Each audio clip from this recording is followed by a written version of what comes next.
tour? Perfect. I'm firefighter Jake Saha with Grand Chute Fire Department.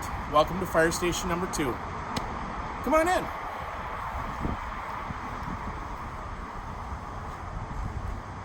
So the tour today is of engine 2622. This is our frontline engine out of Station 2 located here on Spencer Street. 22 is staffed with 3 personnel and responds to medical, fire suppression, fire alarms, car accidents, confined space, and water rescues. So come on in and I'll show you some of the compartments of what we got on the truck. So the way that 2622 is set up is we have our engineer, we have our firefighter on the same side. Also on the opposite side, which would be passenger side of a car, that is where our officer sits. And those 3 personnel run all the calls for this truck. Back here is where our firefighter is located. He sits back here. He has air pack built into his seat so that he can rapidly put on his equipment and be ready to go for any kind of fire situation. We also have direct access to our medical compartment so he can be ready for the medical call that we get paged out for. He also has a backup bag, an airway bag, and also inside that compartment are ballistic vests.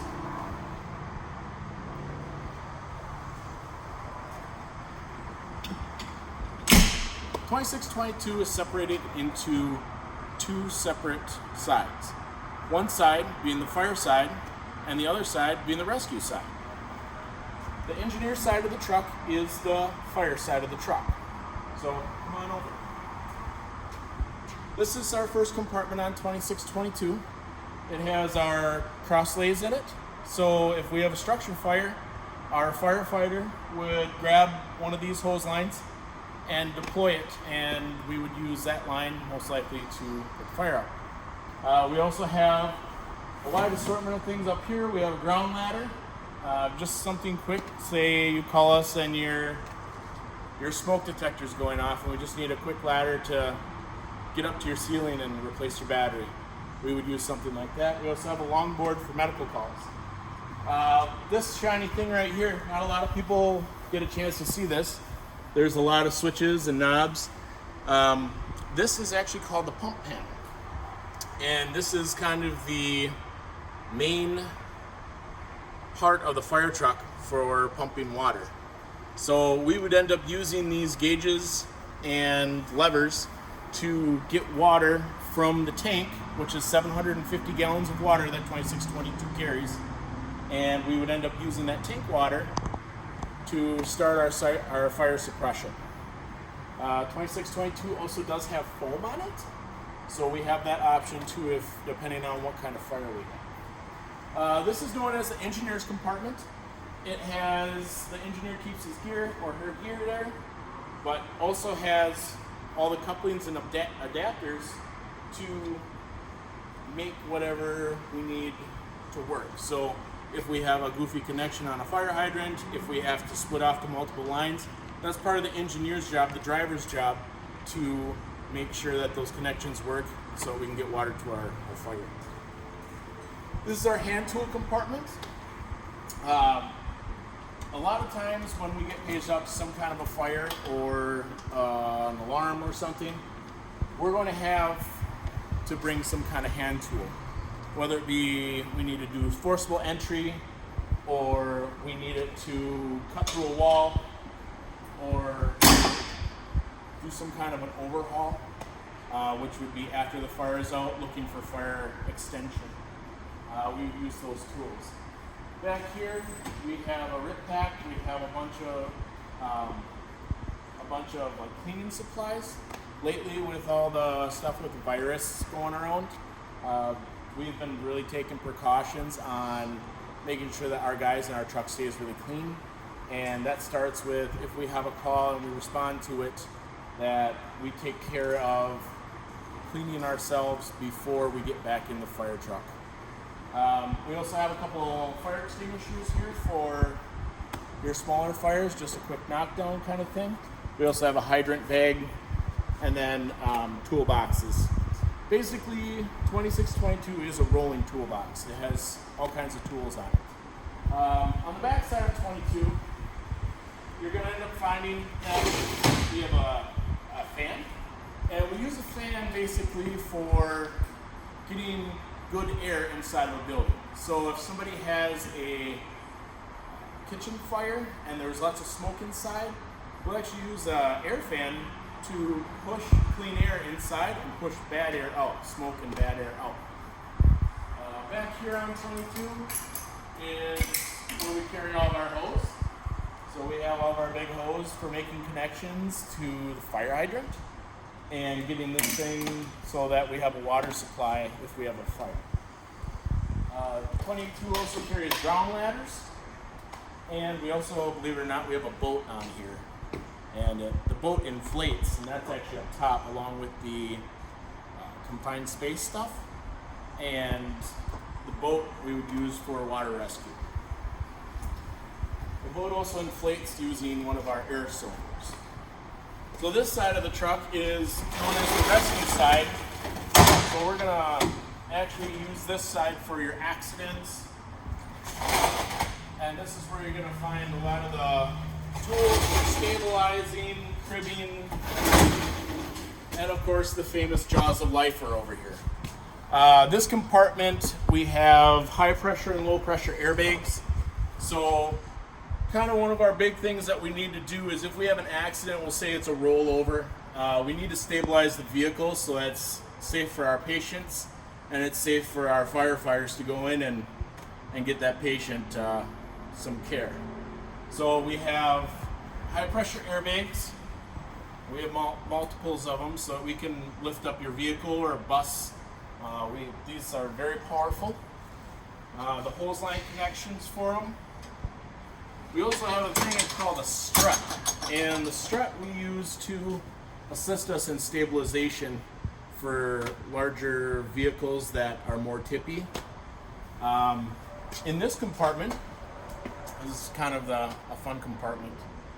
We have all of our power tools in here, which is going to be our saws.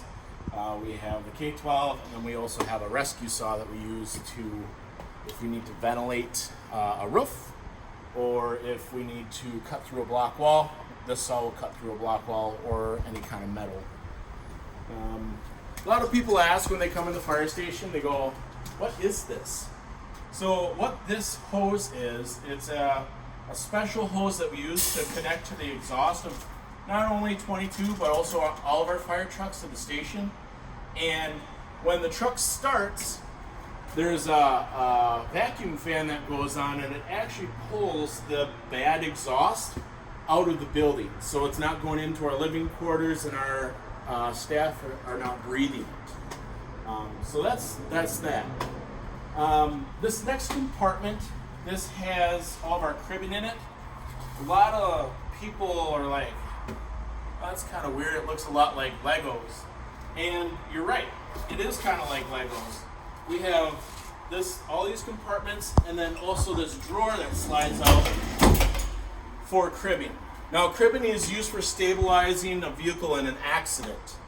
So we would end up using the airbags to lift up a vehicle, and then we would put that cribbing underneath so that that vehicle doesn't move. And that's especially important if you have some kind of a spinal injury. So we would use the cribbing for that. And then, of course, nothing's complete without the jaws of life. 2622 has its own jaws unit. We have a portable unit, and then we have a unit actually on the truck. Now we have these cord reels that are built right into the truck, so we can actually deploy them very quickly and go right into extrication. So these are the spreaders. And then the other part of the unit are the cutters. So we would use that to open up vehicles to get our patients out. We also have multiple kinds of rams and mini cutters to help us gain access to get our patients out safely without hurting them even more. The biggest thing for extrication is when doing that, we want to basically take the car apart around our patient and not cause them any more injury than they already have. So this compartment is just the other side of our hose compartment. So we're going to be able to deploy another hand line off this side depending on what side of the street the fire's on. And then we also have, we have brooms. We have brooms and shovels. So a lot of times you'll be driving by and you'll end up seeing the fire truck at an accident. Just a little fender bender and there's stuff all over. Firefighters will come out and they'll clean up the road. They'll pick up debris. We will also pick up oil and that kind of stuff so that you don't have to drive through it and ruin your car. So that's what we use the broom and the shovel for. Right here is going to end up being our Mustang suits for our water rescue. And then we also have our helmets and throw bags and of course life jackets. So this is where our firefighter B would sit. Let's go up here. This is where the company officer sits when we respond to fires or respond to a call. You notice inside of the cab there's lots of buttons. A lot of them have to do with the radios and the lighting on the fire truck.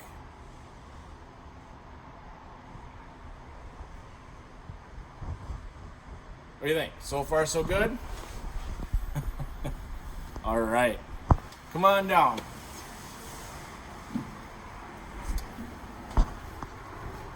So I want to thank you for coming and checking out Engine 2622. And feel free to stop in and say hi to us. If we're driving around, you see the truck with the blacktop, feel free to wave. We definitely wave back. So thanks for coming.